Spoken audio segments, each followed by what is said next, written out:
Today, I need to replace my oil pan gasket. According to the book, the first thing I need to do is disconnect the negative battery cable.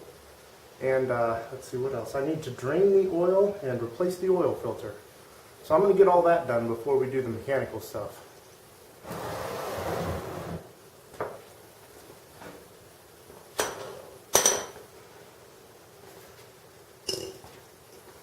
Okay, here we are underneath the engine. This here's the transmission. Here's the oil pan I intend to take off. And it looks like this piece right here, it spans on either side and out the back here. It's blocking some of the bolts, so I'm going to have to take this piece off. I went ahead and I loosened the bolts. There's one here, there's one down here, there's one up here, and there's another one, let's see here, there's another one up there. Okay, now with this piece removed, we can see the two bolts back here that it was blocking. So now we get our 10mm and we take all the bolts out of the oil pan. Okay, here we are at that same splash shield location. I noticed that this was blocking the oil pan. So it's got a bolt right here and another bolt over here. So I'm going to go ahead and finish removing these bolts and take this thing off of here.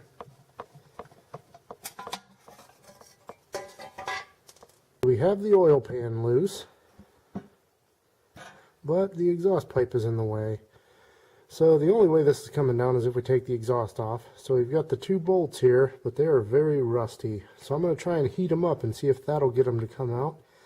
If not, I'll just have to break them, drill them, and buy new bolts. Okay, I've got something to show you guys. I borrowed this off of my dad. This is an induction heating device for getting rusty bolts off. And this is the bolt that was on my exhaust. As you can see, it came right out, no breakage. And you can see everything that was exposed is just rust. So I mean, this thing was stuck fast.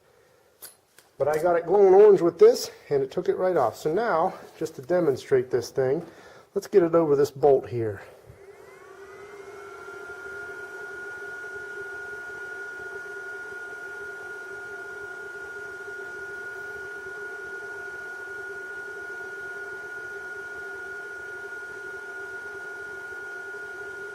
There you can see it's making it glow. This thing is just downright impressive.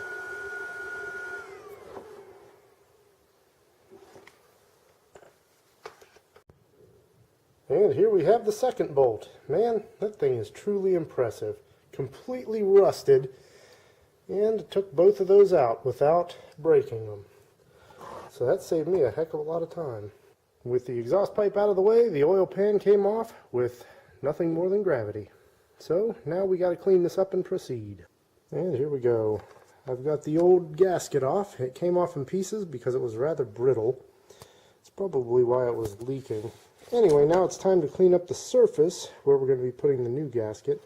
There's still some RTV hanging around on the corners here, and I got to clean in between all these little nubs that are sticking up, which isn't going to be easy with a gasket scraper. But anyway, I got to do all this and clean it off with some acetone. I went ahead and cleaned off all the crud that was built up on the outside of the oil pan. Some sections didn't want to get clean though. It was trying to strip the paint off, so I'll just leave those. But for the most part, it's not covered in gunk anymore. And I've taken acetone to the surface here, so it should be ready for the gasket and some RTV. Now we got to get underneath here and do the same thing to the engine block. Okay, this is kind of close under here, but anywhere where you see metal meeting metal, like there's a seam right here, similar on the other side, and back here, there's a seam right here, similar on the other side.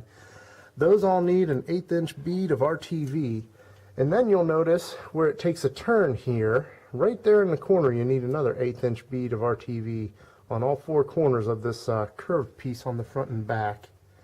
Okay, if you're like me and you only do a project like this once every several years, it's probably a good idea just to buy a new tube of this every time, because it doesn't last forever. Anyway, let's get on with this. As you can see here, we have our new gasket. It's all rubber, so it doesn't need RTV over the whole thing. It just needs it in the corners, here, here, here, and here. So let's go ahead and add that bead onto this, and then we'll flip it over and put it in place. Okay, I've got the oil pan up. Now I just have to tighten the nuts in order. So you do the center on the back of the car first, then you do the center on the front. Then you do the two over on the flywheel next, and then you do the two on the front last. Boy, it's hard to get any kind of image under here. Now I've already finger tightened all the bolts, so now it's time to go through and torque them all down to 104 inch-pounds in that same sequence. Well, the oil pan is all torqued up, and I've replaced the little shield that only had two bolts that kind of covered the flywheel. Now I have to put this piece back. Since the original bolt was so rusted, I decided to go ahead and just buy some brand new ones. These are going to be going on the exhaust, which is what I have to put up next and last. Okay, there we have it. The two new bolts are in place. I had to reuse the nuts on the backside because they appear to be welded to the flange, so I couldn't get those off. I also put the rubber suspension thing back on. The RTV has had at least an hour to set up, so we are ready to add some oil.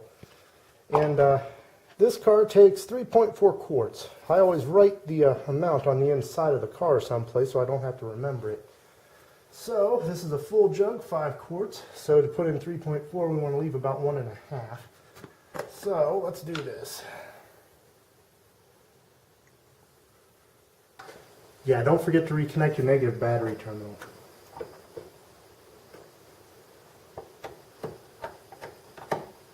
Okay, I believe that's everything.